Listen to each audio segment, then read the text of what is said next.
Hi friends, welcome back to study classes. तो प्यारे दोस्तों, आपका बहुत बहुत स्वागत है जी हमारी एक नई सीरीज में जिसका नाम है पीवाईक्यू और रडार सीरीज। और इस सीरीज में आज का जो हमारा टॉपिक है वो है लीगल एस्पेक्ट्स ऑफ बिजनेस का। तो legal aspects of the business से जुड़े हुए जो प्रीवियस ईयर के सवाल पूछे गए हैं आपके यूजीसी नेट कॉमर्स एग्जामिनेशन में, उनको डिस्कस करेंगे। आइए फटाफट से इस डिस्कशन को स्टार्ट करते हैं। एंड प्यारे दोस्तों, अपकमिंग यूजीसी नेट और असिस्टेंट प्रोफेसर एग्जामिनेशंस के लिए एवर स्टडी क्लासेस अपने master course, fast track course और असिस्टेंट प्रोफेसर क्रैश कोर्स के अंदर कंडक्ट कर रहे हैं जी लाइव रिवीजन क्लासेस।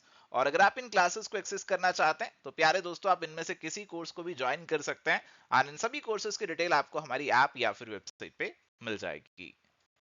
प्यारे दोस्तों, वैसे तो अगर आप हमारे मास्टर कोर्स को या फिर क्रैश कोर्स को ज्वाइन करते हैं तो उसमें आपको प्रीवियस ईयर पेपर्स और मॉक टेस्ट भी मिल जाते हैं। बट अगर आपको पूरे कोर्स को ज्वाइन नहीं करना है, आपको सिर्फ प्रीवियस ईयर पेपर्स या फिर टेस्ट सीरीज को सॉल्व करना है, तो आप इनको अलग से भी परचेज कर सकते हैं। इन सभी कोर्सेज की डिटेल्स आपको एवर स्टडी क्लासेस की ऐप या फिर वेबसाइट पे मिल जाएगी।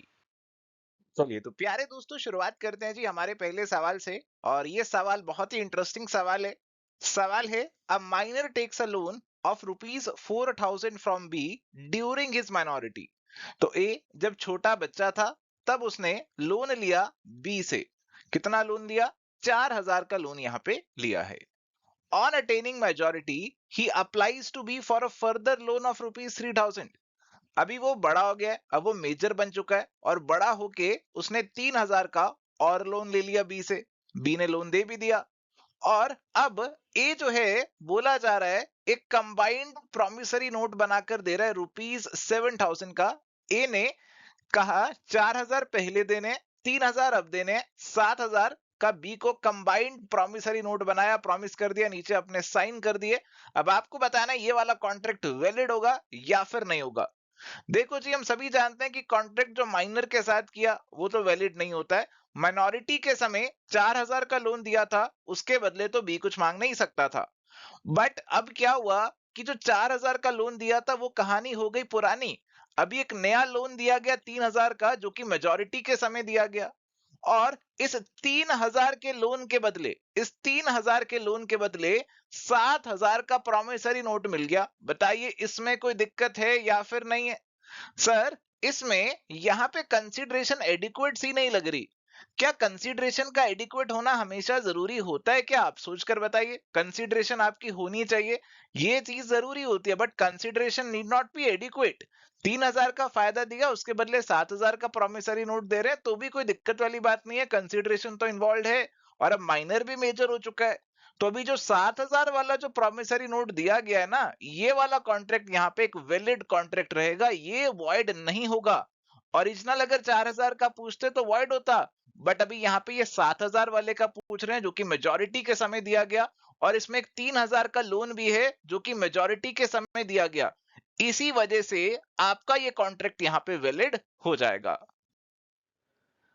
अगला सवाल है, a claim for quantum merit can not succeed. Options है, when a divisible contract is partly performed, when an indivisible contract for lump sum is partly performed, when a contract is discovered to be unenforceable due to some technical defect. In case of breach of contract, the aggrieved party can claim reasonable compensation for what has been done under the contract. तो quantum merit का मतलब होता है कि जितना काम हो गया उसके हिसाब से पेमेंट कर दो। जैसे कॉन्ट्रैक्ट था, उसमें 3 पार्ट थे, तो उसमें 3 दिन काम होना था। तो अगर 1 दिन का काम हो गया इसकी पेमेंट कर दो, 2 का हो गया 2 की कर दो, 3 का हो गया तो पूरी कर दो। तो जितना हो गया उसके हिसाब से पेमेंट कर दो। तो आपका डिविजिबल कॉन्ट्रैक्ट था, पार्टली परफॉर्म हो गया, तो उतनी पेमेंट यहां पे कर देनी चाहिए। बट अगर आपका कॉन्ट्रैक्ट इनडिविजिबल है, पूरा का पूरा एक ही कॉन्ट्रैक्ट है और उसकी पूरी लमसम एक ही कंसीडरेशन है और उसको आधा परफॉर्म किया, तो उस केस में यहां पे क्वांटम मेरिट की जो आपकी क्लेम है वो सक्सीड नहीं हो पाएगी। वो क्वांटम मेरिट का प्रिंसिपल लग ही नहीं पाएगा, क्योंकि यहां पे हम डिवाइड ही नहीं कर सकते कॉन्ट्रैक्ट को। और कंपनसेशन भी आपका यहां पे लमसम है, तो यहां पे अप्लाई नहीं होगा। और इसीलिए आंसर हमारा ऑप्शन नंबर 2 यहां पे अप्रोप्रिएट होगा, and that is going to be the correct answer. चलिए, तो यहां पे सवाल है, in which of the following cases the doctrine of supervening impossibility will apply. तो डॉक्ट्रिन ऑफ सुपरवीनिंग इम्पॉसिबिलिटी आपके कौन से केसेस में अप्लाई करेगी? तो इसका मतलब होता है कि अगर अब कॉन्ट्रैक्ट इम्पॉसिबल हो गया परफॉर्म करना, तो फिर उस कॉन्ट्रैक्ट को डिस्चार्ज माना जाएगा। तो commercial impossibility, difficulty in performance, impossibility known to the parties at the time of making of the contract, strikes, lockouts और सिविल डिस्टर्बेंस। तो प्यारे दोस्तों, अगर आपका कॉन्ट्रैक्ट इम्पॉसिबल है तभी आपकी ये अराइज हो जाएगी, तो ऑप्शन नंबर 3 आंसर बनेगा। अगर केवल कमर्शियल इम्पॉसिबिलिटी है, यानी कि सामान थोड़ा सा महंगा मिल रहा है ऐसा कुछ है, या परफॉर्मेंस करने में कुछ दिक्कत हो रही है, या फिर कुछ स्ट्राइक वगैरह चल रही है, तो वो सब आपके ये वो सब रीजन नहीं होते डॉक्ट्रिन ऑफ सुपरवीनिंग इम्पॉसिबिलिटी के। तो इसीलिए करेक्ट आंसर ऑप्शन नंबर 3 का बनेगा। चलिए अगला सवाल है, which of the following statements are true in a contractual capacity. पहली स्टेटमेंट है, law presumes that every person is competent to contract unless otherwise proved. तो यहां पे आपकी जो पहली वाली स्टेटमेंट है वो सही नहीं है, क्योंकि लॉ ऐसा प्रिज्यूम नहीं करता। लॉ कहता है कि वो पर्सन कॉम्पिटेंट टू कॉन्ट्रैक्ट है जो कि मेजर हैं, साउंड माइंड के हैं, अदरवाइज डिस्क्वालिफाइड नहीं है, तो ऐसा प्रोवाइड करता है लॉ आपका। A minor can make a contract for necessities of life, तो ये बात सही है। Person of unsound mind can enter into family contract, तो अनसाउंड माइंड वाला तो नहीं एंटर कर पाएगा। Convict can not enter into a valid contract nor can sue, तो बिल्कुल कन्विक्ट नहीं कर सकता है आपका, तो ये भी स्टेटमेंट सही है। Wife can always make valid business contracts and bind her husband, तो वैसे भी जब ऑलवेज आ जाता है ना तो स्टेटमेंट डाउटफुल हो जाती है, तो ई वाली स्टेटमेंट भी यहां पे करेक्ट नहीं होगी। आपका बी और डी ये वाली स्टेटमेंट्स ही करेक्ट होंगी, और इसीलिए आपका ऑप्शन नंबर 3 जो है वो आंसर बन जाएगा। चलिए सवाल है, which one of the following statements are true about the contract of bailment. A contract of bailment does not result when a person leaves some goods with his friend for being looked after, तो ये तो contract of bailment ही है, तो ये statement तो false हो जाएगी। Bailee has a right of general lien, तो बेली के पास जनरल और पर्टिकुलर लियन दो राइट्स होते हैं, तो ये स्टेटमेंट अधूरी लग रही है। फिलहाल आगे बढ़ते हैं। Hiring of bank locker is a contract of bailment, तो आपने बैंक लॉकर लिया, उसमें कुछ सामान अपना रख दिया, तो ये बेसिकली आपने क्या कर दिया, बेलमेंट कर दिया, बैंक में आपने कुछ सामान रख दिया, तो ये आपका बेलमेंट हो सकता है। Money deposited in fixed deposit with the bank is a contract of bailment, तो आपने बैंक में एफडी कराई, तो ये बेलमेंट नहीं है, क्योंकि यहां पे जो बैंक में आपने एफडी कराई ये बेसिकली आपने बैंक को एक लोन दे दिया, आपको वही वाले नोट तो वापस मिलने वाले नहीं है, तो इसीलिए ये एक लोन की तरह है, ना कि बेलमेंट की तरह। तो आपका जो करेक्ट आंसर जो बन रहा है यहाँ पे most appropriate, that is going to be option number 3 which is going to be the correct answer. अगला सवाल है, which one of the following does not constitute a valid agency by necessity. तो इनमें से कौन से केस के अंदर आपकी agency by necessity create constitute नहीं होने वाली है, ये आपको यहां पे बताना है। तो देखो जी, आपकी एजेंसी बाय नेसेसिटी कब क्रिएट हो सकती है, जब आपकी एकदम से ऐसी नेसेसिटी अराइज हो जाए, acute and definite commercial necessity हो जाए, और एजेंट जो है वो बोनाफाइड ही एक्ट करेगा। बिल्कुल ऐसी केस में एजेंट ऐसा नहीं है कि नेसेसिटी के टाइम पे कुछ गलत फायदा उठा ले, एजेंट जो है वो रीजनेबल और प्रैक्टिसेबल कोर्स जो है वो अडॉप्ट करेगा। Destruction of the subject matter of the contract of agency, तो जो 4 नंबर वाला पॉइंट है ना, बेसिकली जुड़ा हुआ है कि एजेंसी का कॉन्ट्रैक्ट कब टर्मिनेट हो जाता है, कब खत्म हो जाता है। अगर आपका सब्जेक्ट मैटर खत्म हो गया तब कॉन्ट्रैक्ट ऑफ एजेंसी भी आपका टर्मिनेट हो जाता है। तो आपने किसी को एजेंट अपॉइंट किया था किसी चीज के लिए, वो चीज ही खत्म हो गई, तो अब कॉन्ट्रैक्ट ऑफ एजेंसी भी खत्म हो जाएगा। तो ये आपका एजेंसी बाय नेसेसिटी से जुड़ा हुआ नहीं है, तो इसलिए आपका ऑप्शन नंबर 4 जो है वही एप्रोप्रिएट आंसर यहां पे बनेगा। तो चलिए फ्रेंड्स, इस सवाल में हमें दो स्टेटमेंट दे रखी है, असर्शन और रीजन की। असर्शन हमें दे रखी है, A the owner of a ship by fraudulently representing her to be seaworthy induces B an underwriter to insure the ship, तो यहाँ पे फ्रॉड का केस हो गया है। रीजन दे रखी है कि B can obtain cancellation of the policy as it is a fraud on account of the fraudulent misrepresentation under the contract act, तो बिल्कुल फ्रॉड है तो बी कैंसिल करा सकता है पॉलिसी को। तो दोनों स्टेटमेंट आपकी सही है और आर ए से रिलेट भी कर रही है, तो एप्रोप्रिएट आंसर आपका ऑप्शन नंबर 1 ही यहाँ पे बन जाएगा। चलिए अगला सवाल है, contract is to be said to be discharge by rescission when terms of the contract are altered, when a party makes novation of the contract, when a aggrieved party exercises his option to avoid the contract, when a party to a contract waives his rights under the contract, where none of the parties have performed its part for a long time and no other party has objected to it। तो आपने ये term सुनी होगी, novation, alteration, रिसीशन, ये कुछ terms हैं। तो रिसीशन, novation, alteration तीनों अलग अलग हैं, तो ए और बी तो यहाँ पे इसके अंदर इंक्लूड होंगे नहीं। तो अगर आप ए और बी को एक्सक्लूड करेंगे तो वैसे ही आपका जो आंसर है वो ऑप्शन नंबर 4 का निकल आएगा। तो अगर आपकी कोई एग्रीव्ड पार्टी है वॉइडेबल कॉन्ट्रैक्ट के अंदर, तो वो कॉन्ट्रैक्ट को रिसाइंड कर सकती है, ऐसा राइट उसके पास अवेलेबल होता है। और अगर बहुत सा लंबा टाइम हो जाए, किसी पार्टी ने परफॉर्म नहीं किया, तो ऑटोमेटिकली कॉन्ट्रैक्ट भी डिस्चार्ज हो जाता है। तो सी और ई ओनली ही आपका आंसर यहाँ पे बनेंगे। चलिए, तो यहाँ पे सवाल है मैच द फॉलोइंग का। तो आपको डैमेजेस दिए हैं और आपको इन्हें मैच करना है। तो सबसे पहले है ऑर्डिनरी डैमेजेस। तो ऑर्डिनरी डैमेजेस आपके ऑर्डिनरी कोर्स ऑफ इवेंट्स में दिए जाते हैं कॉन्ट्रैक्ट के ब्रीच के टाइम पे। तो ए तो आपका 3 से मैच होगा और इसीलिए आंसर ऑप्शन नंबर 1 तो बन ही जाएगा। स्पेशल डैमेजेस आपके इनडायरेक्ट लॉस के ऊपर दिए जाते हैं। एग्जाम्पलरी डैमेजेस आपके क्वाइट हेवी इन अमाउंट होते हैं और पनिशमेंट के लिए दिए जाते हैं। और नॉमिनल डैमेजेस जो हैं नॉमिनल अमाउंट के होते हैं और कंपनसेशन की तरह तो ये एक्ट नहीं करते हैं। तो डी का 1 मैचिंग हो गई और आंसर आपका ऑप्शन नंबर 1 सीधा सीधा यहां पे बन जाएगा। चलिए, यहाँ पे अगला सवाल है, arrange the following process of making a contract in the chronological sequence from the first to the last. तो प्यारे दोस्तों, आपने किसी के साथ कॉन्ट्रैक्ट करना है तो उसमें डिफरेंट स्टेजेस हमें देखने को मिलती है। सबसे पहले आप किसी पार्टी को कोई ऑफर या प्रपोजल देते हैं। Offer when accepted it becomes a promise. Offer जब एक्सेप्ट हो जाता है तो वो प्रॉमिस यहाँ पे बन जाता है। तो पहले ऑफर आएगा, उसकी एक्सेप्टेंस हो जाएगी, वो यहाँ पे प्रॉमिस बन जाएगा। प्रॉमिस के बाद हमारे यहाँ पे अगर कंसीडरेशन आ जाती है, एक प्रॉमिस मैंने किया, एक प्रॉमिस आपने किया, दोनों ने कोई प्रॉमिस किया, इट बिकम्स अ कंसीडरेशन। तो कंसीडरेशन एक दोनों के लिए बन जाता है और कंसीडरेशन आ जाने के बाद हमारा ये बन जाता है agreement. Promise plus consideration it becomes an agreement. और एग्रीमेंट में जब लीगल एनफोर्सेबिलिटी आ जाती है, those agreements which are legally enforceable which have been made with the intention to make them legally enforceable, तो ऐसे एग्रीमेंट हमारे कॉन्ट्रैक्ट बन जाते हैं। तो ये हमारा कॉन्ट्रैक्ट आ जाएगा सबसे लास्ट में। तो सी है हमारा, ई है, उसके बाद बी है, उसके बाद ए है और उसके बाद डी है। और ये हमें ऑप्शन नंबर 1 में ही देखने को मिल रहा है। So that is going to be the correct answer. तो यहाँ पे हमारे पास सवाल है, दो स्टेटमेंट्स हमें दे रखी हैं। स्टेटमेंट नंबर 1 है, display of goods by a shopkeeper with prices marked on them is not an offer but an invitation to the public to make an offer to buy the goods. तो सवाल कैसा है? सवाल है offer और invitation to offer के difference पे based है आपका ये सवाल। तो आपको अगर दुकान में सामान दिख रहा है, उस पे प्राइस टैग लगे हुए हैं, तो इट इज एन ऑफर और इन्विटेशन टू ऑफर, ये प्राइमरीली हमारा होता है इन्विटेशन टू ऑफर। और इसीलिए स्टेटमेंट नंबर 1 तो हमारी सही लग रही है और सही ही होगी स्टेटमेंट नंबर 1 तो। आगे बढ़ते हैं। स्टेटमेंट नंबर 2 कह रही है, price quotations, catalogues and advertisements in the newspaper for sale of an article do constitute a valid offer.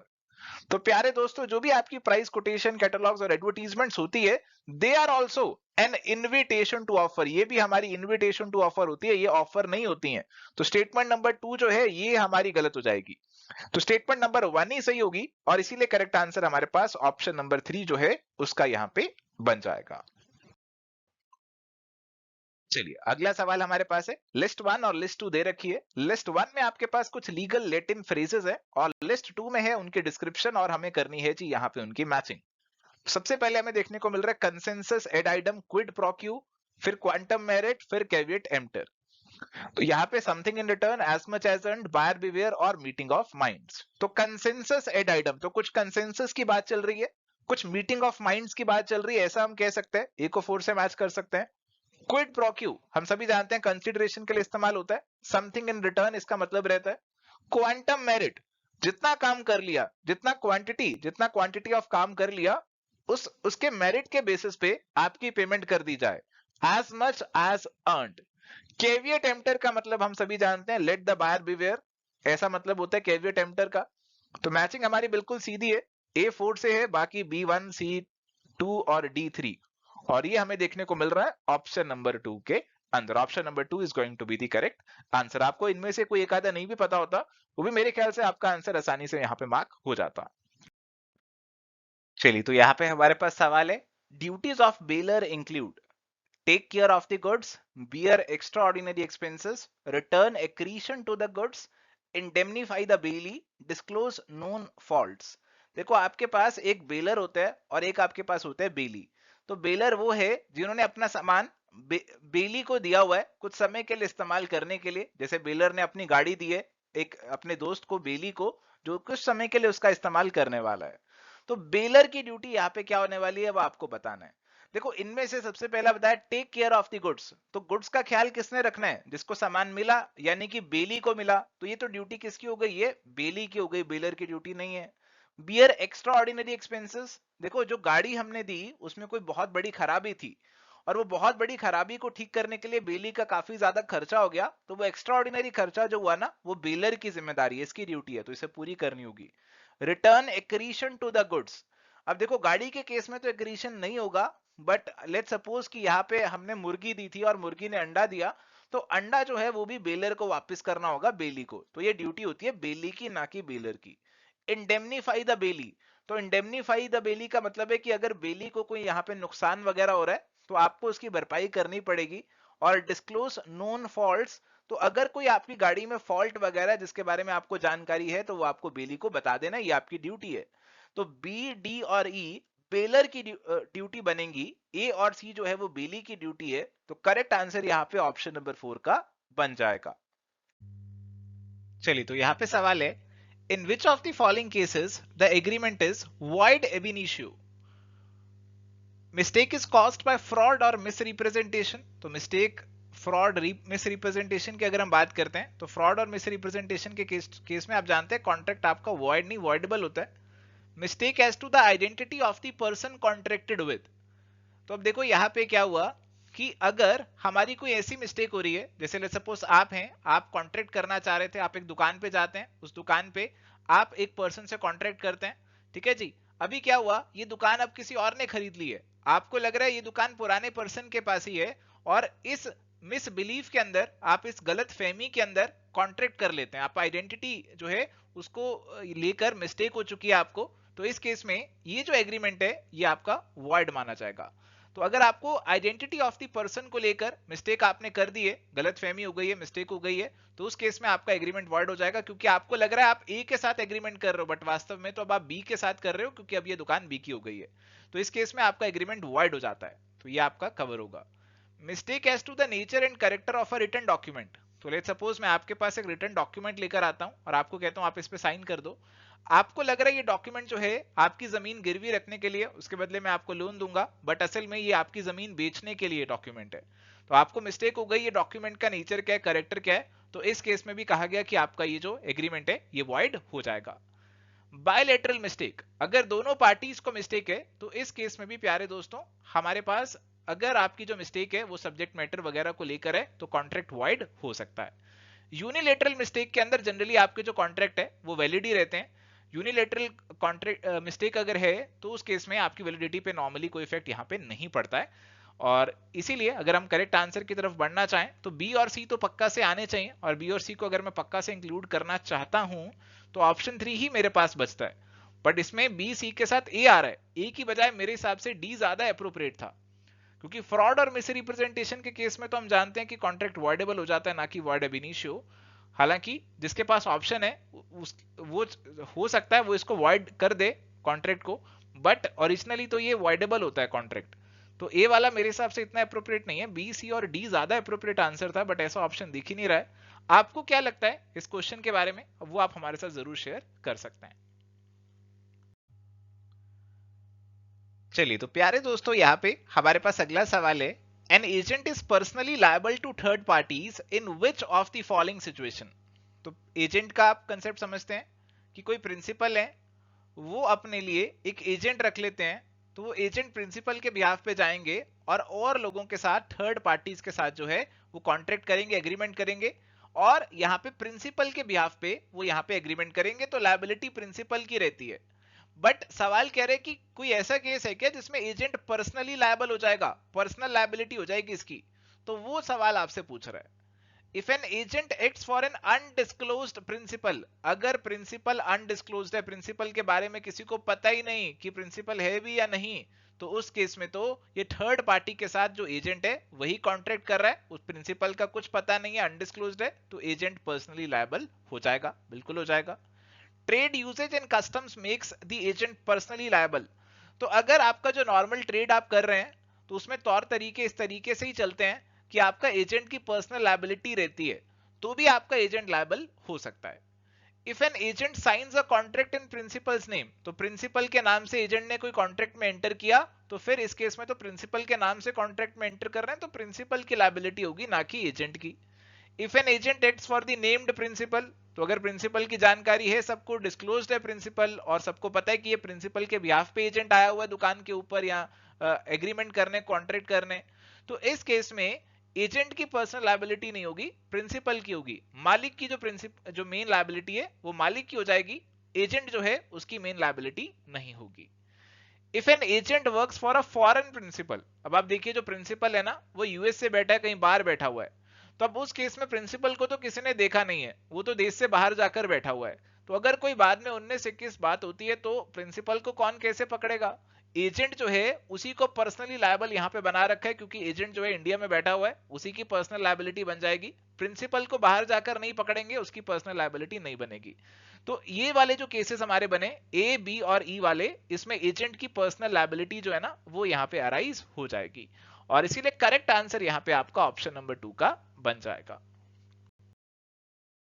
चलिए, तो प्यारे दोस्तों यहाँ पे सवाल है, which one of the following is invalid for the relationship among the agent, सब agent and the principal. अब देखो, जो प्रिंसिपल है वो अपॉइंट करता है एजेंट को, और एजेंट अपॉइंट करता है फर्दर सब एजेंट को। अब sub agent works under the control and directions of the agent, ये बिल्कुल ठीक है। Sub agent is responsible to the agent only, बिल्कुल, क्योंकि उसने अपॉइंट किया, उसके प्रति रिस्पॉन्सिबिलिटी है। Privity of contract exist between principal and sub agent, अब देखो प्रिंसिपल और सब एजेंट के बीच में यहाँ पे कोई प्रीविटी ऑफ कॉन्ट्रैक्ट नहीं है, कोई प्राइवेट कॉन्ट्रैक्ट उन दोनों के बीच में आपस में साइन नहीं हुआ ये they are indirectly linked through this agent, तो इसीलिए सी वाला पॉइंट यहाँ पे गलत हो जाएगा। और agent is responsible to the principal for the acts of sub agent, तो बिल्कुल जो भी काम सब एजेंट कर रहा है वो कहीं ना कहीं उसकी आंसरेबिलिटी, जिम्मेदारी जो है वो एजेंट की ही रहती है टुवर्ड्स द प्रिंसिपल, तो 4 वाला भी सही है।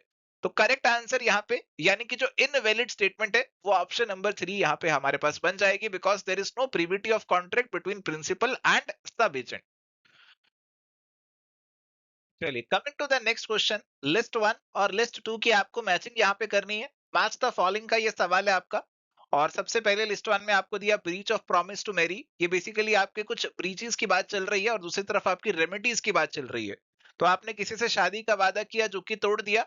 अब इस वादे को तोड़ने के लिए कोई अमाउंट तो हम मेजर नहीं कर सकते कि कितने डैमेजेस देने चाहिए, तो कोर्ट्स इस केस में generally vindictive damages based on कितनी मेंटल सफरिंग वगैरह दूसरे पर्सन को फेस करनी पड़ी, दिल उसका कितना टूटा, उसके हिसाब से डैमेजेस अवॉर्ड कर सकता है। तो ए तो आपका 4 से मैच होना चाहिए। Part performance as much as earn, तो अगर आपने काम शुरू किया तो जितना काम आपने किया, चाहे पूरा नहीं किया, उसके हिसाब से आपकी पेमेंट हो जानी चाहिए। जैसे मान लीजिए आपने किसी की दीवार पेंट करने का काम शुरू किया था, तो आपने दीवार आधी पेंट कर दी थी, आधी रह गई, तो जितनी आपने पेंट कर दी थी उसके पैसे आपको मिल जाने चाहिए एज पर क्वांटम मेरिट, कि जितना क्वांटिटी का काम किया उतने मेरिट के हिसाब से पैसे दे दो। अब्सॉल्वेशन फ्रॉम ऑल ऑब्लिगेशंस, कि सारी ऑब्लिगेशंस को खत्म कर दिया, it is due to rescission of the contract, की कॉन्ट्रैक्ट को रिसाइंड कर दिया, खत्म कर दिया, तो सी आपका 2 से मैच होना चाहिए।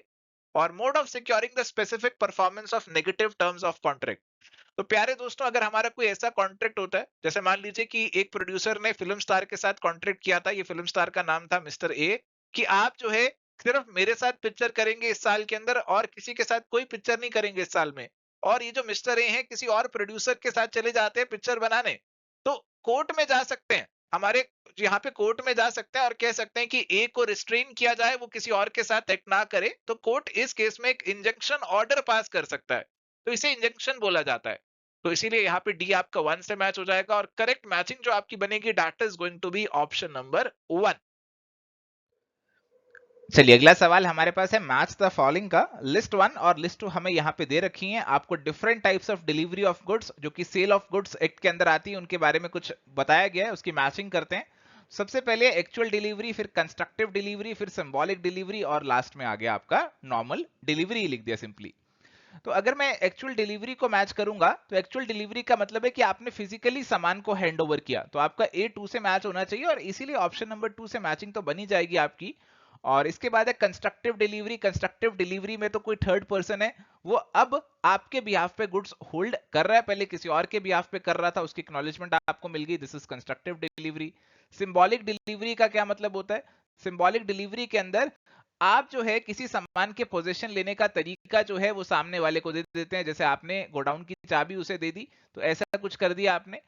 और डिलीवरी का मतलब होता है कि ट्रांसफर ऑफ पोजीशन हो रहा है, डी आपका 3 से मैच हो जाएगा और करेक्ट मैचिंग हमारी ऑप्शन नंबर 2 में बन जाएगी। चलिए अगला सवाल है, in the case of a warranty the buyer can repudiate the contract, claim damages only, return the goods, refuse to pay the price। तो प्यारे दोस्तों, हम बात करते हैं ब्रीच ऑफ कंडीशन और ब्रीच ऑफ वारंटी की। तो हमारे पास जो वारंटी होती है, ये ऐसी स्टिपुलेशन होती है which is collateral, which is secondary to the main purpose of the contract. तो अगर हमारे पास वारंटी का ब्रीच होता है, अगर ब्रीच ऑफ वारंटी होता है, तो उस केस में हम केवल और केवल डैमेजेस ही क्लेम कर सकते हैं। अगर ब्रीच ऑफ कंडीशन होता तो उस केस में हम यहाँ पे कॉन्ट्रैक्ट को भी रेपुडिएट कर सकते थे, बट ब्रीच ऑफ वारंटी के अंदर आप केवल और केवल डैमेजेस ही क्लेम कर सकते हो। So correct answer is going to be option number 2।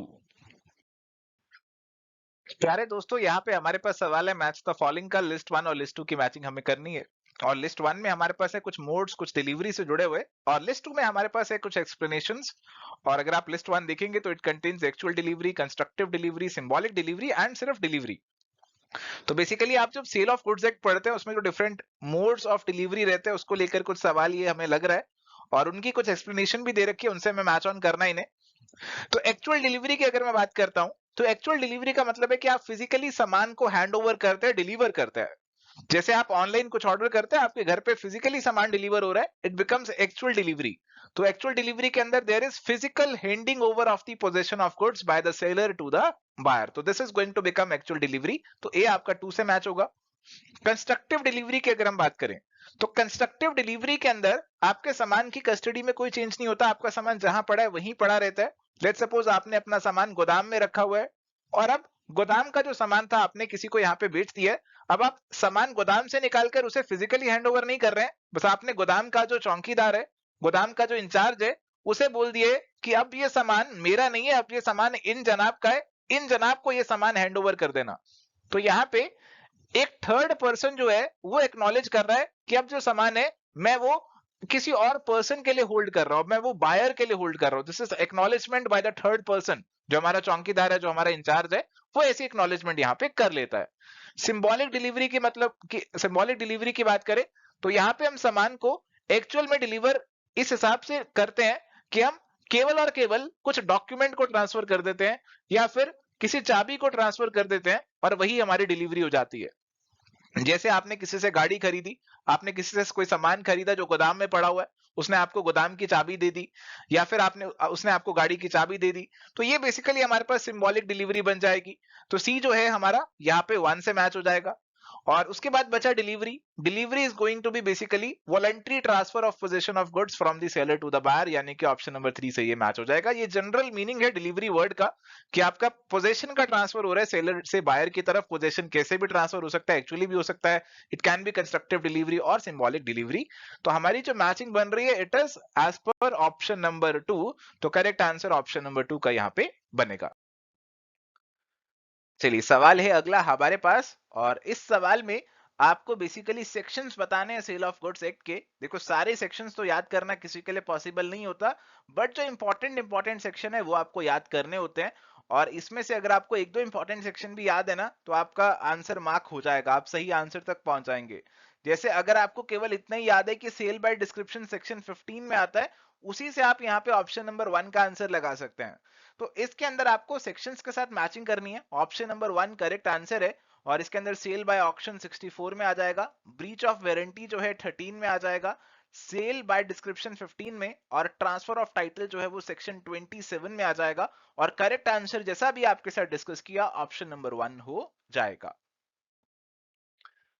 अगला सवाल बहुत ही सीधा, बहुत ही आसान सवाल है। Right to stoppage in transit exercised by an unpaid seller is to recover price, regain possession, retain possession, regain possession, recover damages। तो स्टॉपेज इन ट्रांसिट के राइट की बात करते हैं कि अनपेड सेलर है, उसे पैसे नहीं मिले हैं, वो सामान को रास्ते में स्टॉप कर सकता है, ट्रांसिट में स्टॉप कर सकता है।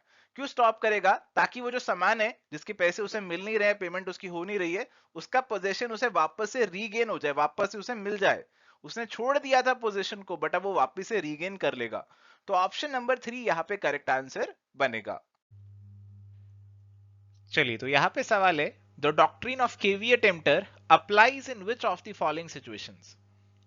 ऑप्शंस है आपके पास, when the goods are sold by description, when the goods are sold by sample, when the goods are sold under implied conditions and warranties, when the buyer does not intimate the purpose to the seller and depends upon his own skill and judgment। तो doctrine of caveat emptor की अगर बात करें तो इसका क्या मतलब है? इसका मतलब है लेट द बायर बिवेयर, कि आपका जो बायर है उसे सावधान रहना है। उसे जब भी कुछ सामान खरीदना है, कुछ परचेज करना है, तो सारी जांच पड़ताल करके खुद ही सामान उसे खरीदना है। और अगर यहाँ पे कुछ कंडीशंस फुलफिल होती हैं तो उस केस में ये केविएट एम्प्टर से रिलैक्सेशन मिल जाती है, यानी कि एक्सेप्शंस बन जाती हैं वो, कि ये वाला डॉक्ट्रिन किन केसेस में अप्लाई नहीं करेगा। तो अगर यहाँ पे आपने गुड्स जो है खरीदे डिस्क्रिप्शन से, आपने केवल डिस्क्राइब किया कि मुझे लाल रंग का पेन चाहिए, तो आपका जो सेलर है अगर वो आपको लाल की बजाय नीला रंग का पेन दे देता है तो उस केस में ये वाला डॉक्ट्रिन एप्लीकेबल नहीं करेगा। सेलर आपको पेन जो है चेंज करके देगा, मतलब सेलर की जिम्मेदारी बनेगी।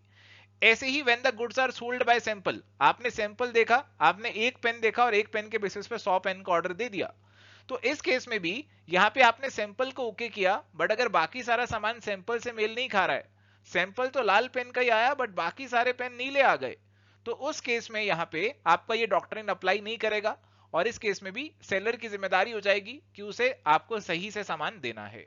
When the goods are sold under implied conditions and warranties, तो प्यारे दोस्तों जब भी हम सामान खरीदते हैं तो कुछ implied conditions और warranties होती हैं जो कि फुलफिल होनी चाहिए। जैसे अगर आप कोई सामान खरीद रहे हैं तो उसका आपको वैलिड टाइटल मिलना चाहिए, तो ऐसे कंडीशंस फुलफिल होने ही चाहिए। अगर ये फुलफिल नहीं हो रहे हैं तब भी ये डॉक्ट्रिन आपका अप्लाई नहीं करेगा। अगला पॉइंट दिया है कि when the buyer does not intimate the purpose to the seller and depends on his own skill and judgment. अब देखो, आप जो है यहाँ पे दुकान पे गए, लेट सपोज दुकान पे आप स्टेशनरी खरीदने ही जा रहे हैं और आप बता नहीं रहे दुकानदार को कि आपको किस पर्पस के लिए पेन चाहिए, आप अपनी सोच समझ से वो पेन उठाकर ले आ रहे हैं, तो उस केस में कहा गया कि उस केस में सेलर की जिम्मेदारी नहीं है, क्योंकि आपने अपने स्किल और जजमेंट का इस्तेमाल किया और अपने खुद से आपने डिसीजन लिया। आपने सेलर के सैंपल, सेलर की डिस्क्रिप्शन, इसके बेसिस पर डिसीजन नहीं लिया, आपने अपने स्किल और जजमेंट के बेसिस पर यहां पर डिसीजन लिया। तो अब यहां पे आपका जो डॉक्ट्रिन ऑफ केविएट एम्प्टर है वो अप्लाई करेगा। आपको सोच समझ के डिसीजन लेना चाहिए था, और इस केस में क्योंकि आपने सेलर को कोई इंटीमेशन नहीं दिया आपके किसी स्पेसिफिक पर्पस का, तो अगर बाद में आपका पर्पस सॉल्व नहीं हो रहा है तो उसके लिए सेलर जिम्मेदार नहीं है, सारी जिम्मेदारी इस केस में बायर की ही रहेगी। तो डॉक्ट्रिन ऑफ केविएट एम्प्टर आपका इस वाले केस में अप्लाई हो जाएगा। आंसर ऑप्शन 4 यहां पे बन जाएगा। अगला सवाल बहुत ही आसान है, which one of the following is a promissory note. I promise to pay Q ₹7,000 7 days after my marriage, तो कंडीशन लग गई, प्रॉमिसरी नोट नहीं है। On demand I promise to pay B or bearer ₹5,000, तो promissory note can not be made payable to bearer on demand, तो इसीलिए ये भी आपका प्रॉमिसरी नोट नहीं है। आई promise to pay ₹5,000 on C's death, provided condition लग गई, तो अब इस केस में भी प्रॉमिसरी नोट नहीं होगा। I acknowledge to be indebted to you for ₹10,000 to be paid on demand for value received, ठीक है, तो यहां पे ये आपका प्रॉमिसरी नोट बनेगा। 1, 2 और 3 तो नहीं बनेंगे और इसीलिए आंसर ऑप्शन 4 का बन जाएगा। चलिए, सवाल है, an instrument is to be called negotiable as per the negotiable instruments act 1881 if it possesses which of the following characteristics। तो एक इंस्ट्रूमेंट को नेगोशिएबल कहलाने के लिए उसके अंदर क्या क्या खूबियां होनी चाहिए। ऑप्शंस हमें यहां पे दिए गए, can be transferred infinitum, having minimum lock in period, freely transferable, holder can not sue in his own name, holder's title is free from any defects. तो नेगोशिएबल इंस्ट्रूमेंट है तो आप उसे आसानी से फ्यूचर में नेगोशिएट कर सकते हैं, तो आप उसे ट्रांसफर कर सकते हैं इन्फिनाइटली, किसी को भी ट्रांसफर कर दीजिए।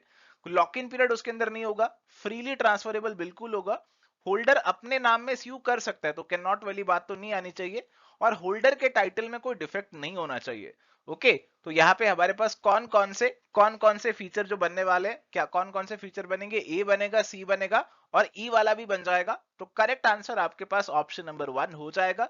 तो बहुत ही आसान सवाल है, थोड़ी सी बेसिक अंडरस्टैंडिंग से ये सवाल आसानी से सॉल्व हो जाएगा। चलिए, तो यहाँ पे सवाल है, one or more parties to a negotiable instrument is are discharged from liability in which of the following ways? तो negotiable instrument के केस में आपके जो पार्टीज हैं वो डिस्चार्ज हो जाते हैं इनमें से किस केस के अंदर? By giving the notice of owner by the holder, notice of dishonour by the holder. तो डिसऑनर का नोटिस हुआ तो उनको लायबल बना रहे हैं, उनको डिस्चार्ज नहीं कर रहे, तो ए तो पक्का ही काट दीजिए, ये तो नहीं आना चाहिए। और इसके बाद है by deliberately cancelling the name of the party या फिर पार्टीज। तो अगर आपके पास कोई नेगोशिएबल इंस्ट्रूमेंट है और अगर आप किसी का नाम उसमें से काट देते हैं फिर आपने उसे डिस्चार्ज कर दिया।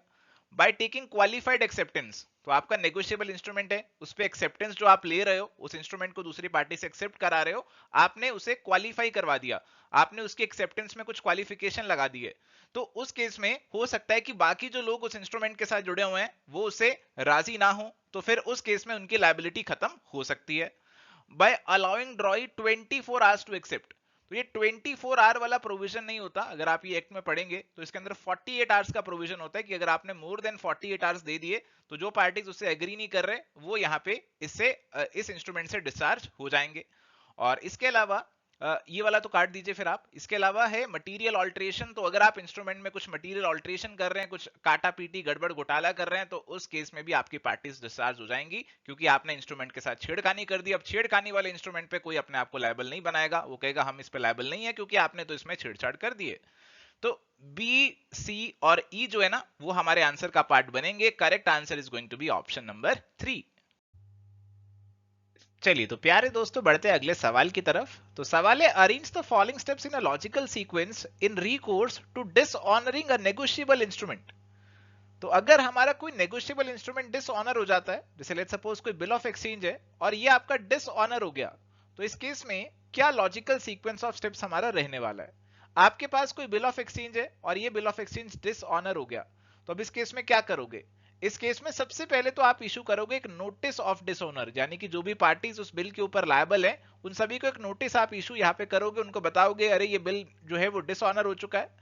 और अब यहाँ पे डिसऑनर का नोटिस इशू करने के बाद आप यहाँ पे करवाओगे क्या?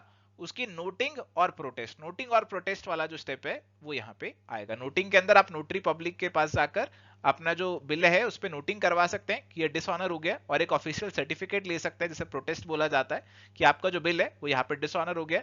और फिर लास्ट में आएगा जी कंपनसेशन और पेनल्टीज की बात, तो सबसे लास्ट में ही आएगी कि उस पर जो कंपनसेशन वगैरह है, आपको जो नुकसान वगैरह हुए हैं उसकी कंपनसेशन, और जिसने डिसऑनर किया उसको जो पेनल्टीज वगैरह वो यहाँ पे लगेंगी। तो सबसे पहले नोटिस दे लेते हैं, फिर उसके बाद आ जाता है जी आपका नोटिंग प्रोटेस्ट, और फिर आ जाता है कंपनसेशन और पेनल्टी। और ये सीक्वेंस आपकी सीधी सीधी ऑप्शन नंबर 1 में बन रही है। ऑप्शन नंबर 1 आपका करेक्ट आंसर यहाँ पे बन जाएगा। चलिए तो यहाँ पे सवाल है हमारे पास, A sells a mobile phone to B. A ने बी को एक मोबाइल फोन बेचा। अब बी है एक minor who pays for it by his cheque. B ने ए को क्या कर दिया? एक चेक इशू कर दिया। अब ए ने जो चेक है एंडोर्स कर दिया सी को। ए ने वो चेक सी को थमा दिया, सी को कोई पेमेंट करनी थी और सी ने वो चेक यहां पे ले लिया। अब जब सी जो है चेक लेकर गया बैंक में, तो बैंक ने उस चेक की पेमेंट नहीं करी, चेक आपका डिसऑनर हो गया। अब can C enforce the payment of this cheque? क्या इस चेक की जो पेमेंट है उसे इन्फोर्स करवाया जा सकता है या नहीं करवाया जा सकता? अगर हाँ तो किसके अगेंस्ट? बी के अगेंस्ट या ए के अगेंस्ट, वो आपको बताना है। तो ऑप्शंस आपको अलग अलग दे रखे हैं। तो प्यारे दोस्तों आप जानते हैं कि बी जो है वो माइनर है और माइनर के साथ जो कॉन्ट्रैक्ट होते हैं वो आपके वर्ड हो जाते हैं, एग्रीमेंट ही वर्ड हो जाता है। तो माइनर के अगेंस्ट हो आप यहाँ पे चेक की इन्फोर्समेंट नहीं कर सकते हैं। तो सी जो है अपनी जो पेमेंट है, जो चेक डिसऑनर हुआ उसके लिए केवल और केवल ए को पकड़ सकता है, केवल अपनी पेमेंट जो है ए के अगेंस्ट इन्फोर्स कर सकता है, बी के अगेंस्ट वो नहीं कर सकता। और इसीलिए करेक्ट आंसर यहाँ पे ऑप्शन 1 बनेगा कि C can enforce the payment of cheque only against A. तो चलिए यहाँ पे हमारे पास सवाल है, arrange the following stages of formation of companies in a proper sequence. तो यहाँ पे हमें स्टेजेस दे रखी हैं और हमें इन्हें करेक्ट ऑर्डर में अरेंज करना है। तो सबसे पहले प्यारे दोस्तों कंपनी की प्रमोशन स्टेज होगी, जहां पे कंपनी के जो बनाने वाले प्रमोटर लोग हैं कंपनी बनाने का आइडिया लेकर आएंगे, उसका नाम सोचेंगे। तो ए और ई ये आपके सबसे पहले होने चाहिए। उसके बाद कंपनी को इनकॉर्पोरेट किया जाएगा, शेयर कैपिटल रेज की जाएगी और फिर कंपनी को स्टार्ट किया जाएगा। तो ए और ई के बाद आपके सी, बी और डी आने चाहिए और ये हमें देखने को मिल रहा है ऑप्शन नंबर 3 में। तो ये हमारा करेक्ट आंसर बन जाएगा। चलिए अगला सवाल है, on which of the following grounds tribunal may order for the winding up of a company or a petition submitted to it. आपको करेक्ट कोड यहां पे आइडेंटिफाई करना है। Passing of special resolution for the winding up, conducting affairs in a fraudulent manner, reduction in membership and inability to pay debts. तो अगर आप companies act 1956 के हिसाब से इसको आंसर करेंगे तो आंसर बनेगा ऑप्शन नंबर 3, और जो ऑफिशियल आंसर की में आंसर दिया वो ऑप्शन नंबर 3 ही दिया।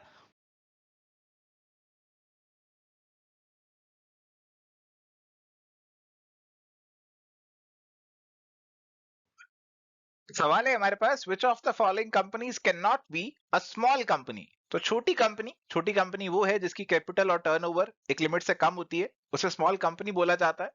तो हमसे पूछ रहे हैं which can not be a small company, कौन सी स्मॉल कंपनी नहीं बन सकती है। Holding company or a subsidiary company, company registered under section 8। Section 8 वाली कंपनी आप जानते हैं ना कौन सी होती है, ये आपकी चैरिटी वाली कंपनीज होती है। कंपनी और body corporate governed by any special act, और वन पर्सन कंपनी। तो इनमें से कौन सी स्मॉल कंपनी नहीं बन सकती है। तो प्यारे दोस्तों, जो हमारी कंपनी स्मॉल कंपनी की डेफिनेशन दी गई है कंपनी लॉ में, उसमें स्पेसिफिकली मेंशन किया गया है कि अगर आप कोई होल्डिंग कंपनी, सब्सिडरी कंपनी या फिर चैरिटेबल कंपनी है तो आप स्मॉल कंपनी नहीं बन सकते हैं। तो ए और बी हमारे स्पेसिफिकली वहां पे मेंशन किए गए हैं। और प्यारे दोस्तों, जो हमारे डी वाला पॉइंट है, वन पर्सन कंपनी, ये तो वैसी ही छोटी कंपनी होती है, वैसी स्मॉल कंपनी होती है, तो ये तो हमारी स्मॉल कंपनी होगी ही होगी। तो ए और बी हमारे आने चाहिए, डी नहीं आना चाहिए, और सी को हम एडजस्ट कर लेते हैं यहाँ पे।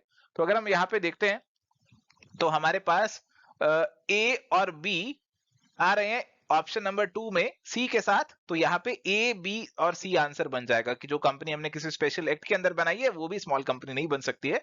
तो correct answer is going to be option number 2। चलिए अगला सवाल है, who among the following are identified as the key managerial personnel in the Indian Companies Act 2013। तो हमारा जो कंपनीज एक्ट 2013 है उसके अंदर इनमें से कौन कौन से लोग हैं जिनको की मैनेजरियल पर्सनल माना जाता है। Chief executive officer, whole time director, company secretary, chief risk officer और मैनेजर।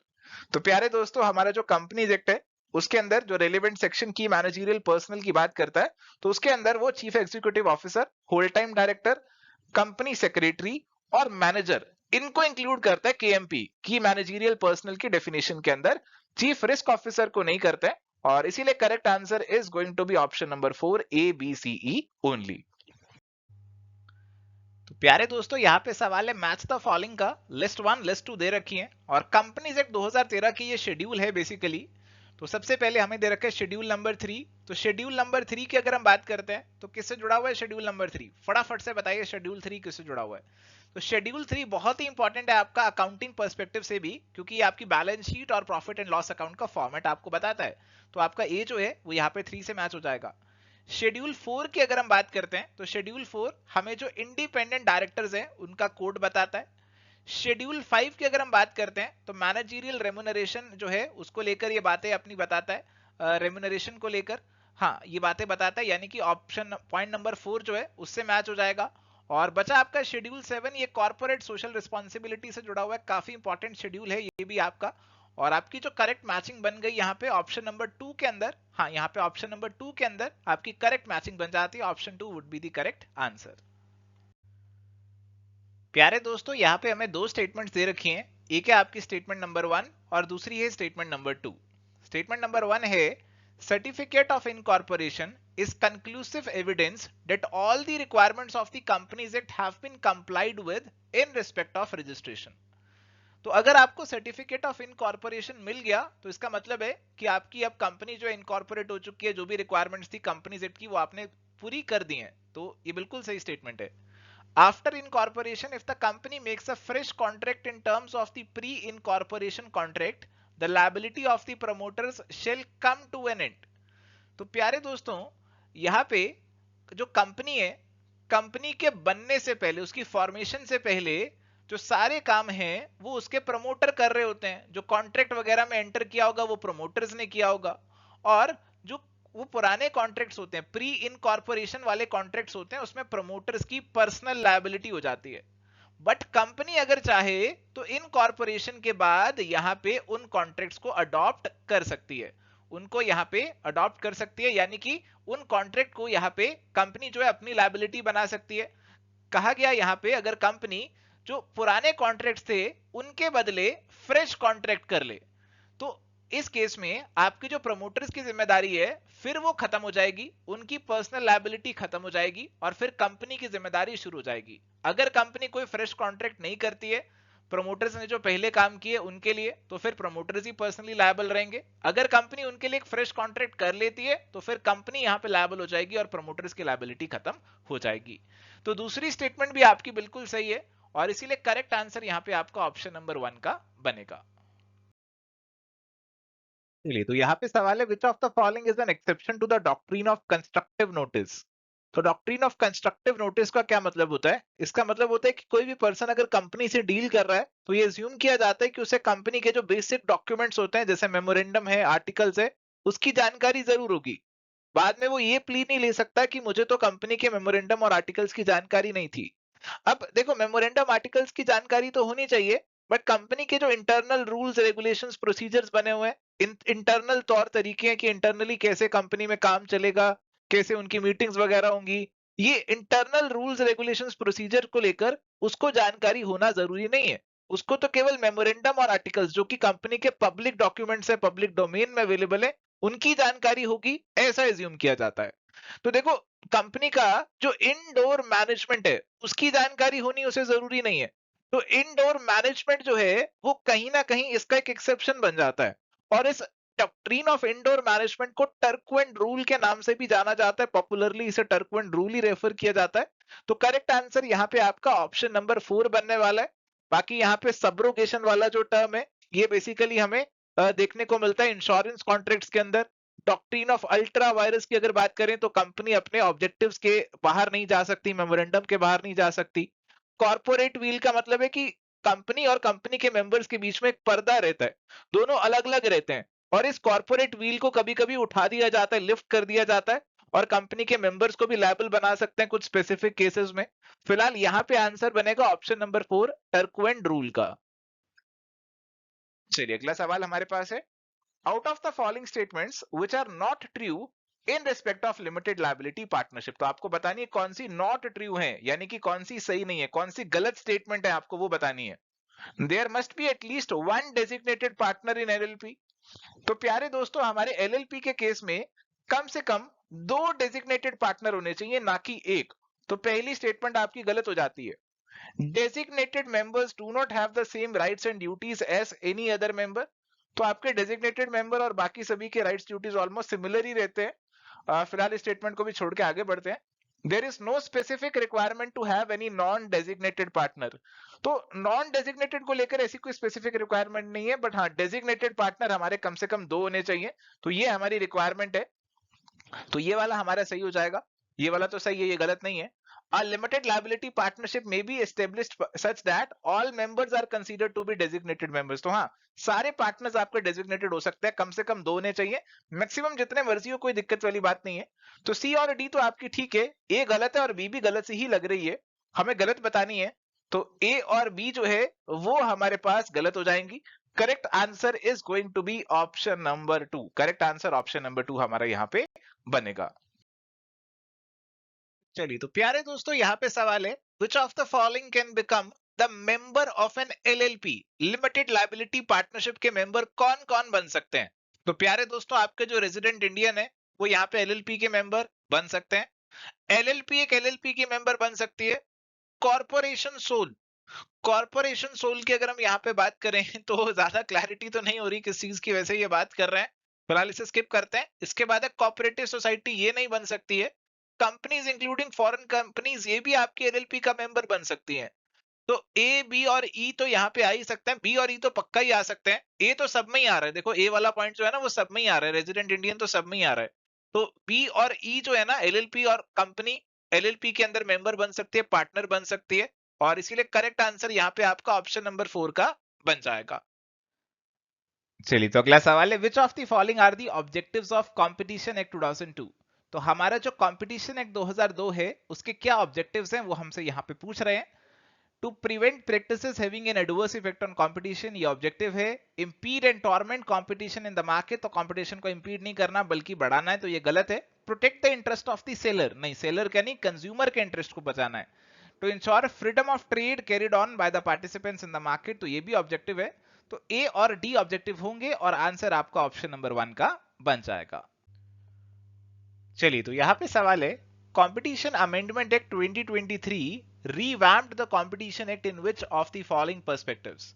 तो प्यारे दोस्तों, कंपटीशन एक्ट के अंदर 2023 के अंदर एक बहुत बड़ी अमेंडमेंट करी गई है, काफी सारे प्रोविजंस को रीचिक किया गया है। और यहाँ पे आपसे पूछ रहे हैं कि कौन सी बातें इस अमेंडमेंट के रिगार्डिंग सही हैं। CCI यानी कि Competition Commission of India needs to be intimated if the value of merger and acquisition deal exceeds rupees 2000 crore. तो ऐसा प्रोविजन भी इन्होंने इंट्रोड्यूस कर दिया है। तो पहले आपके जो प्रोविजंस हैं उसके अंदर ऐसे डील वैल्यू के बेस पे नहीं होता था, बट अभी डील वैल्यू वाला प्रोविजन भी आ गया है। Overall timeline for assessment of combination has been reduced to 150 days from 210 days. तो पहले 210 दिन के अंदर आपका जो कॉम्बिनेशन वगैरह हो रहा है उसे अप्रूवल मिलता था, बट अब उसे 150 डेज कर दिया है, तो ये भी बिल्कुल सही है। Exclusive selling agreements have been replaced with exclusive dealing agreement. तो ये जो अमेंडमेंट है ना उसमें काफी जगह पे जो एक्ट का स्कोप है उसे थोड़ा सा और ब्रॉड करने की कोशिश की गई है। तो जो नैरो टर्म्स थी, जैसे सेलिंग एक नैरो टर्म है, डीलिंग एक बड़ी टर्म है। सेलिंग मतलब आप किसी को बेच रहे हैं, डीलिंग मतलब आप कैसी भी डीलिंग किसी के साथ कर सकते हैं, बेचने खरीदने कैसी भी डीलिंग हो सकती है। तो ऐसे हमारे पास ये चेंज किया, और भी काफी सारे चेंज किए हैं। जैसे आपके पास अगले पॉइंट में आ रहा है कि entities who are not engaged in identical or similar trade shall also be part of an anti competitive agreement. तो पहले क्या होता था कि अगर आप आइडेंटिकल या सिमिलर ट्रेड में हो तभी आपका एग्रीमेंट एंटी कॉम्पिटिटिव हो सकता था, बट अब जरूरी नहीं है कि आप सिमिलर ट्रेड में हो तभी आपका एग्रीमेंट एंटी कॉम्पिटिटिव होगा। हो सकता है कि आप एक अलग ट्रेड में हो, लेट सपोज आप मोबाइल बेचते हो और दो साबुन बनाने वाली कंपनी के बीच में आप एक इंटरमीडियरी बन के उनके बीच में एक एंटी कॉम्पिटिटिव एग्रीमेंट करा देते हो। तो ऐसे केस में ये प्ली नहीं ली जा सकती कि एग्रीमेंट आपका दो साबुन बनाने वाली कंपनी में नहीं हुआ, चाहे आपका एग्रीमेंट किसी और तीसरे बंदे की मदद से हुआ तब भी वो एंटी कॉम्पिटिटिव में आ जाएगा। इसे हब एंड स्पोक मॉडल का नाम भी दिया जाता है हमारे नए कंपटीशन अमेंडमेंट एक्ट 2023 के अंदर। ये वाला पॉइंट भी बिल्कुल सही है। और आपकी anti competitive conduct like tie up arrangement, resale price maintenance, exclusive distribution agreement have been redefined, तो बिल्कुल इनको भी रीडिफाइन किया गया है। तो ये सारे पॉइंट्स बिल्कुल सही है हमारी 2023 की अमेंडमेंट के बारे में, और इसीलिए करेक्ट आंसर आपका यहाँ पे ऑप्शन नंबर 4 का बन जाएगा। अगला सवाल है, which of the following issues are addressed by the information technology act 2000। तो इंफॉर्मेशन टेक्नोलॉजी एक्ट 2000 की अगर हम बात करते हैं तो वहां पे कौन कौन से इश्यूज को एड्रेस किया गया है।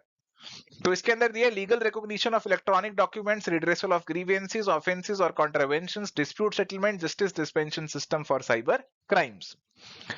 तो सबसे जरूरी बात जो इंफॉर्मेशन टेक्नोलॉजी एक्ट के अंदर की गई है उसके ऑब्जेक्टिव्स में की गई है, that is legal recognition of electronic records and documents. तो जो भी आप इलेक्ट्रॉनिक ट्रांजैक्शंस कर रहे हैं, रिकॉर्ड्स या डॉक्यूमेंट्स है, उनको लीगल रिकॉग्निशन मिल चुकी है। सबसे जरूरी बात तो ये है जो कि आपकी यहाँ पे इंक्लूड की गई है। इसके अलावा कुछ और भी चीजें हैं इसके अंदर, जैसे ऑफेंसेस की भी बात कर रखी है, साइबर क्राइम्स वगैरह की भी बात तो कर रखी है।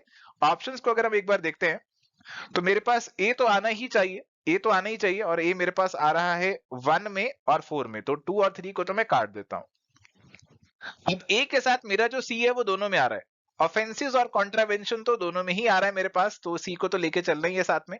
डी और ई में से कौन सा आएगा अब ये मुझे देखना है। डिस्प्यूट सेटलमेंट आएगा या फिर justice dispensation system for cyber crime यहाँ पे आएगा। देखो यहाँ पे इस कानून के अंदर जो हमारा साइबर क्राइम्स है उसको लेकर डिटेल में बातें कर रखी है, अलग अलग सेक्शंस बता रखे हैं कि किस सेक्शन में क्या साइबर क्राइम है और उसको लेकर क्या पेनल्टीज है, वो सब चीजें इसके अंदर डिटेल में बता रखी है। तो मेरे ख्याल से ई ज्यादा अप्रोप्रिएट लग रहा है मुझे, तो मैं ए, सी और ई की तरफ ही जाऊंगा, और official answer is also option A, C and E only. तो यही आपका करेक्ट आंसर यहाँ पे बनेगा। तो प्यारे दोस्तों, हमारे सवाल कई बार इस तरीके से पूछे जाते हैं कि आपको मोस्ट अप्रोप्रिएट आंसर चूज करना होता है, और इसी तरीके से you have to choose the most appropriate answer. चलिए तो यहाँ पे हमारे पास सवाल है, If anyone fraudulently or dishonestly makes use of the electronic signature, password, or any other unique identification feature of any other person, then under which section of the IT Act 2000 punishment shall be given? Options आपको यहाँ पे दिए section 63, 66B, 66C और 67B। तो my dear friends, आपके जो IT act के अंदर जो डिफरेंट पेनल्टीज के सेक्शन है आपके लिए बहुत इंपॉर्टेंट है और आपको याद रखना है कि कौन सी पेनल्टी किस सेक्शन में बताई गई है। अगर आप किसी की गलत तरीके से सिग्नेचर वगैरह का इस्तेमाल करते हैं तो आपको सेक्शन 66C के अंदर पेनल्टी लगती है। तो यहाँ पे करेक्ट आंसर ऑप्शन नंबर 3 हो जाएगा। अगले सवाल की ओर आते हैं। Information technology act 2000 in India provides legal recognition to which of the following, यानी कि आईटी एक्ट के आ जाने से किन किन चीजों को यहाँ पे लीगल वैलिडिटी मिल गई, मान्यता मिल गई, वो आपको बताना है। Electronic books of accounts in banks, electronic commerce, electronic negotiable instrument, electronic signature, electronic sale and conveyance of the immovable property. तो अगेन अगर आपने आईटी एक्ट का ऑब्जेक्टिव्स को पढ़ा है तो उसमें लिखा हुआ है कि ये कानून हम लेकर आ रहे हैं और इससे अब electronic books of accounts, electronic commerce, electronic signature, इन सबको वैलिडिटी मिल रही है। आपको इनमें से तीन चीजें चूज करनी है, ए, बी और डी, ये स्पेसिफिकली गिवन है। तो स्पेसिफिकली आपका आंसर इन सभी को इंक्लूड करेगा, ए, बी और डी। ऑप्शन नंबर 4 आपका आंसर यहाँ पे बनेगा। इलेक्ट्रॉनिक नेगोशिएबल इंस्ट्रूमेंट और इमूवेबल प्रॉपर्टी यहाँ पे डायरेक्टली स्पेसिफिकली मेंशन नहीं है, तो इसीलिए यहाँ पे ये इंक्लूड नहीं होंगे। तो प्यारे दोस्तों, यहाँ पे हमारे पास सवाल है, who are not eligible to get information under the RTI act from the following: corporation, association, company, citizen, legal entities. तो प्यारे दोस्तों, सीधी बात तो ये है कि हमारा जो आरटीआई एक्ट है, राइट टू इंफॉर्मेशन एक्ट है, वो सूचना का अधिकार देता है हमारे सिटीजन्स को। हमारे सिटीजन्स को ये हक मिलता है। तो सिटीजन्स के अलावा और कोई इंफॉर्मेशन नहीं ले सकता है। तो सिटीजन डी है वो इंक्लूड नहीं होगा, बाकी they are not eligible, A, B, C, E, यानी कि ऑप्शन नंबर 2 जो है वो हमारा करेक्ट आंसर बन जाएगा। अगले सवाल की ओर आते हैं। As per the RTA 2005, which of the following are exempted from disclosure under section 8? तो RTA एक्ट के अंदर हमारे पास कुछ इंफॉर्मेशन को एग्जाम्प्ट किया गया कि उसे डिस्क्लोज नहीं किया जाएगा, और उसके अंदर कौन कौन सी इंफॉर्मेशन आती है वो आपसे सवाल पूछ रहा है। Information the disclosure of which would cause a breach of the privilege of the parliament और द स्टेट लेजिस्लेचर। तो बिल्कुल ऐसी इंफॉर्मेशन को एग्जाम्प्टेड रखा गया है। Monthly remuneration received by employ, देखो इस इंफॉर्मेशन को एग्जाम्प्टेड नहीं रखा गया है।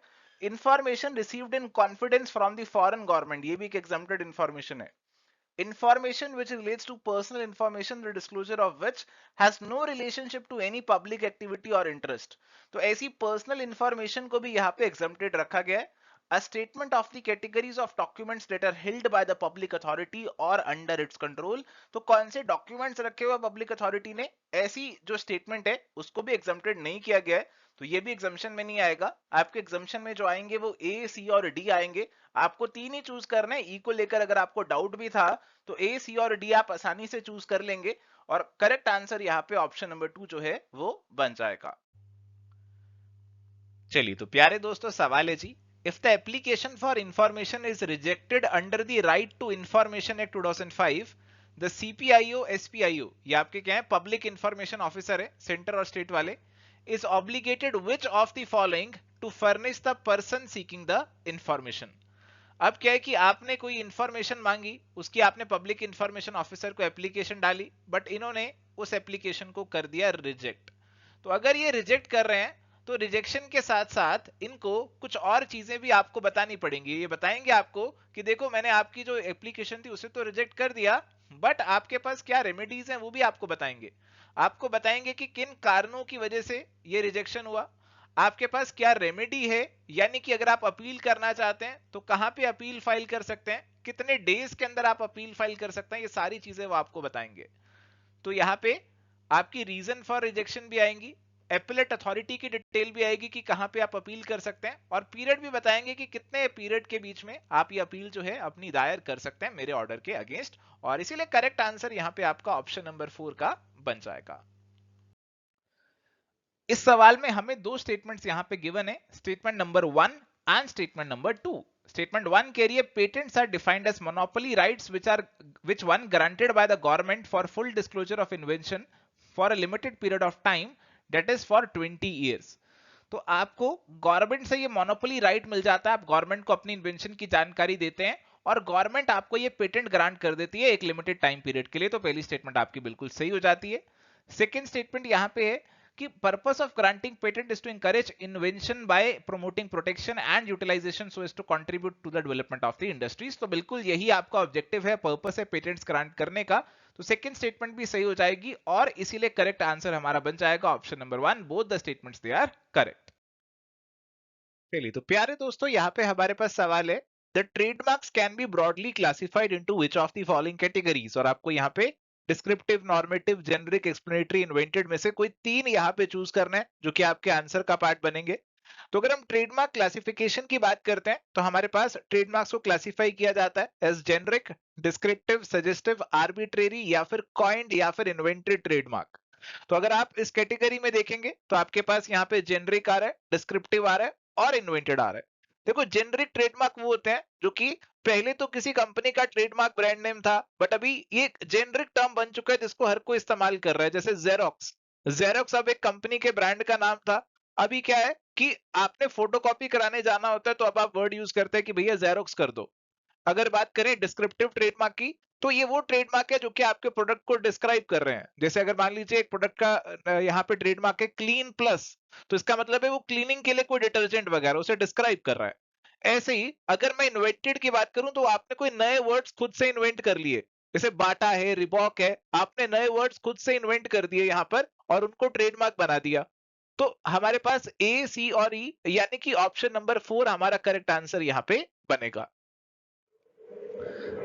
Which one of the following state taxes have not been replaced by GST? तो कौन से स्टेट टैक्सेस को रिप्लेस नहीं किया है ये आपको बताना है। तो लग्जरी टैक्स को रिप्लेस कर दिया है, परचेज टैक्स को भी कर दिया है, लॉटरी, बेटिंग और गैम्बलिंग को भी कर दिया है। ये special additional duty of custom जो है इसको नहीं किया है। So correct answer is going to be option number 3।